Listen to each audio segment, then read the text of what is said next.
Hey guys, welcome to the Powerful Man Show, where we help married businessmen save their marriages without having to talk about it, get unstuck, and gain clarity in their lives. As I like to say, life is too short for average.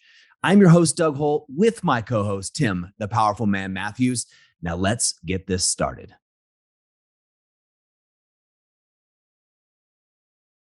Hey guys, welcome back to another episode of the Powerful Man Show. Tim, how you doing, brother? I'm doing great. How are you? Good, good. I'm just realizing jokingly, I set my name to Master Doug Holt, and it's actually showing up on the screen. It was only supposed to show up to you. Boys will be boys. Beautiful.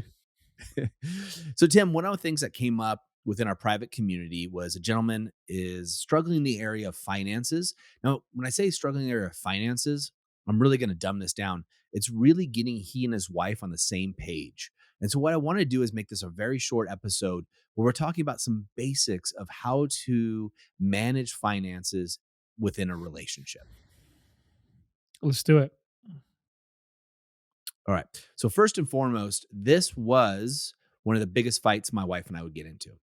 And the fight would go something like this. I would look at the incomings or the bills that were coming in, the expenses, and I would see all the things that she was buying that were not on our budget. Right. And when we sat down, as most married couples do, and we had a vision, we want to travel, we want to buy a new house, we want to do all of these things early on in our marriage. And as we're doing it, we come up with a plan, right? That make total sense. We'll spend less money than we make, and we'll set aside money to do these things that we've been dreaming about. Yet I would see the Amazon packages come into the door, and she'd have a new dress, she would have something for the house, whatever it may be. Maybe she was booking a massage, and it would frustrate the heck out of me. So then we'd sit down for a finance meeting because, wait, that's what the books say to do. Sit down and Mhm. talk about finances. The problem was is every time we sat down to talk about money, Tim, we'd end up fighting. We'd Mhm. leave those meetings pissed off at each other, more disconnected than we were when we started it. Yet the idea was to meet so we could actually achieve our dreams, our goals, our hopes, and our desires, which are all great things in a marriage. Yet whenever we sat down to work the plan, we'd walk away pissed and angry at each other. Did you ever have that experience with Amelia? Yeah, I had it a couple of times early on. Luckily, we were able to nip it in the bud pretty quickly. But yeah, I did. Super common. The number one thing that couples fight about statistically is money. And Mhm. it could be a lot of reasons. So, without going into the details of it being my wife's fault or my fault or what have you, I've talked about this on other podcasts, but I want to talk about some of the basics here real quick on how you can turn that around. Mhm. So, we can go back and forth here, but I'll start with number one. And this is what I see I was doing wrong myself, how I changed it to make it something different, but also I see almost all the men we work with doing the same thing I was doing. And that thing is, when we sat down to talk about money, I made it a board meeting, right? Here I am, a business guy, used to running meetings, whether it be a level 10 meeting or whatever else you want to call it, or a board meeting. I sat down and we had a meeting. I had the papers ready. I had my documents ready. I sat down at the right appropriate time. Sometimes I'd bring a bottle of wine, whatever, trying to mix it up. But I would talk to my wife like she was an employee. I would talk to her in a very serious tone about the business. Hey, babe, so look, right now we have budgeted $10,000 towards X. And right now we're spending $15,000, right? So that $15,000 really is $5,000 over our average expense ratio. We go through these things and I talk to it and I'd run through a P&L with her.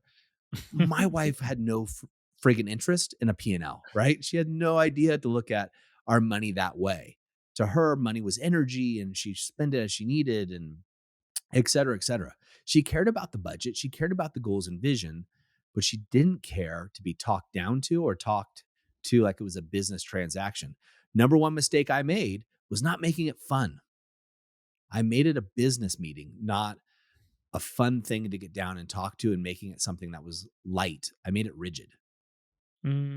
Yeah. Yeah, the thing with Amelia and I is she's very big. For her, it's all about transparency, right? And the reason why I'm bringing up her point of view right now is because she's not worked now for. think 6 years, 7 years. We've been together 10 years. So, and of those 10 years, within the first 6 months, she'd left the job and she came to work in the other business that I had. And then that finished after a year or so. And then in the very early days, the powerful man, she would do a little bit like in the background. That didn't last very long. Um, so for the past 7 years or so, she's not worked, and that she's this a double edged sword, right? Because on one end, she likes it, she likes the flexibility and the freedom. On the other hand, in the beginning, she used to feel a bit out of control, right? Because that level of freedom that comes with her making her own money and her then doing what she wants with it was kind of taken away from her, and that created a lot of issues because that back then that was a case of her basically having to ask me for money when she needed it. And as a result, what happened, I would naturally say back then, "Oh, what do you need it for?" Which wasn't a good thing to say, right? Because it's completely take. I didn't mean it like I wanted to watch out on what she was spending money on. I just, I don't know. I just did. I just said it, right? So that then created friction naturally. She then didn't. She felt like she was being babysat, kind of. And the solution that we came to is when we sat down and we figured out, okay, how much money does she have going? We just kept finances, our personal finances, very separate. Even though she didn't work, she still had bills and all that kind of stuff. And we just came up with an amount that she would essentially get paid every month, and that number would just drop into her account, and she would just do what she wanted to do with it, whatever. I don't even look. And that little shift was much better because it gave her that sense of freedom. Luckily, fortunately for me, she's typically quite good with money. So she wouldn't really go over it and start pulling from the joint accounts. That only happened a couple of times and that led to certain conversations.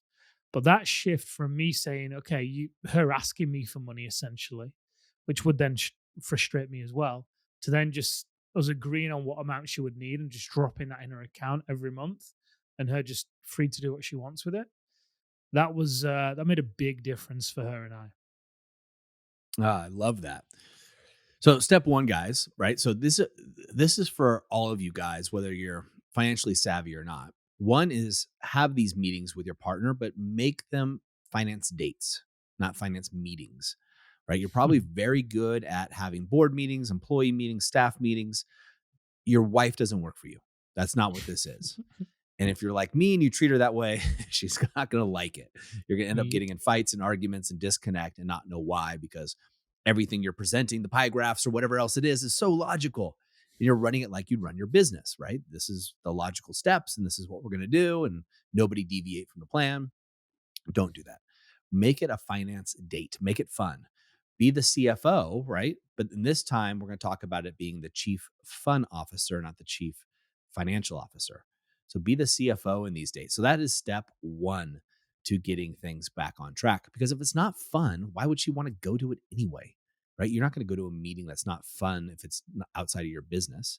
Right? You got to make it fun, make it light, may or may not be your wife's forte, finance, maybe yours, but maybe it's not yours either. Maybe you're learning by watching YouTube or videos or Dave Ramsey's Financial Peace University, which is what my wife and I went through. I think it's great for the basics, things of that nature, but you got to make it fun. Got to make it fun. So Mm, that is step one. Step two, in my opinion, we're only going to go over 3 steps here today, but step two is what is coming up with dreams, right? Coming up with dreams and goals. Now, what I mean by that is budget has such a negative connotation, in my opinion. Now, you need a budget, right? But let's call it dreams and goals, right? What do we want to do with our lives? What do we want to dream? I read Tim Ferriss's 4 Hour Work Week book, where it first came out. I don't even remember when it was, but a long time ago. long time ago. But one of the things he talks about is having these mini retirements. And I love that idea because I was already kind of doing it. And at the time, I was working with people who were much older than me, and I was seeing them decline physically. But they had all the money in the world, and they couldn't do certain things they wish they would have. So I have some dreams. What is it that you and your wife want to do with the money you're making?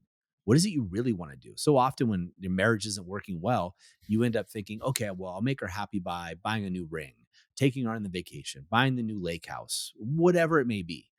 right? But what are the dreams that you actually want to do with your money? Maybe it's philanthropic. Maybe you want to give back a certain percentage to charity, to your church or your synagogue or whatever else it may be for you. Figure out what those dreams are, what those desires are first, and then back them into goals, aka a budget. Goals just sounds better, right? It's the same thing. If you have goals, if your budget really is, $1,500 a month for food, make that a goal, right? It has a different connotation for a lot of people, and you can have these conversations much more freely. Yeah, I think I just want to emphasize that point about making it light and fun and the verbiage that you use. Amelia said it to me many times before, using your work voice. Don't use your work voice. I don't work for you. Right. So, Yeah. women pick up your energy, pick up on, how you say what you say Yep. even more than what you say as well. So it's really important. And I would really encourage you guys when going into this conversation around goals to really come from a place of curiosity as well and just Mm, ask some real curious questions to understand why these things might be important to your partner rather than just dismissing them or assuming they might be a bit stupid or unnecessary or whatever it may be. It's really important, as Doug's saying, to just get on the same page. You have to be on the same page. And if you enter into that conversation trying to fight for your corner, for a dream or a goal, then it's going to be tough for you to get on the same page. Just really maintain some or entertain some curiosity there. yeah. So far we have step one, which is have regular meetings. Now we're going to call these not meetings, regular financial dates. So Hmm. that's step one, make it fun, regular fun financial dates. Step two is you're going to dream and set goals. Dream and set goals. Now, step three, the last step we're going to leave you guys with today, because you want to do this, is step three. I'm going to say is be flexible, right? And I know this is tough, especially around money. You may be a financial planner. You may you may be watching YouTube and buying all gold and silver because the world's going to end, or investing in the latest crypto. I don't know what you're doing, but be flexible. You see, I'm hoping that you are changing as a man.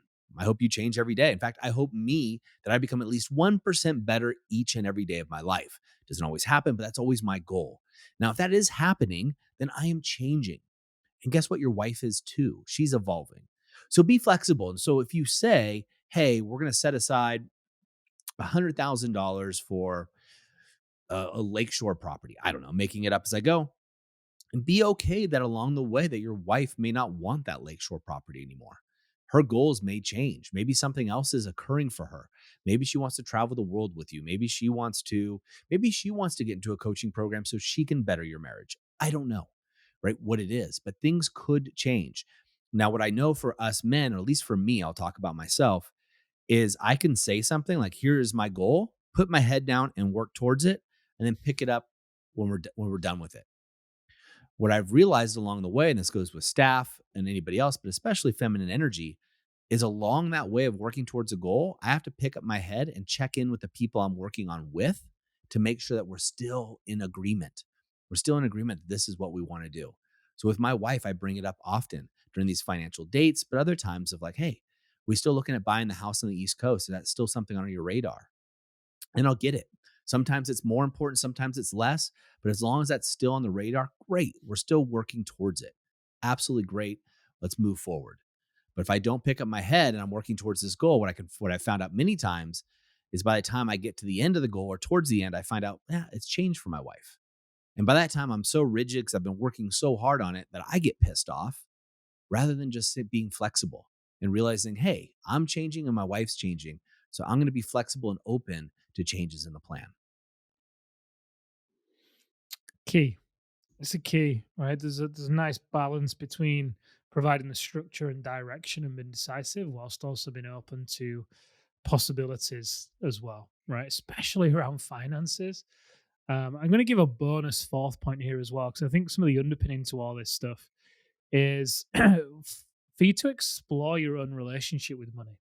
Because if you Hmm. have certain thoughts and beliefs and energies around it, and you see money in a particular way, now you don't have to get your wife to do this, but I just think you, as the guy, as the leader, if you have certain thoughts and energies around money that aren't necessarily that healthy, then you're gonna try and do these three steps, and you're gonna find them tough.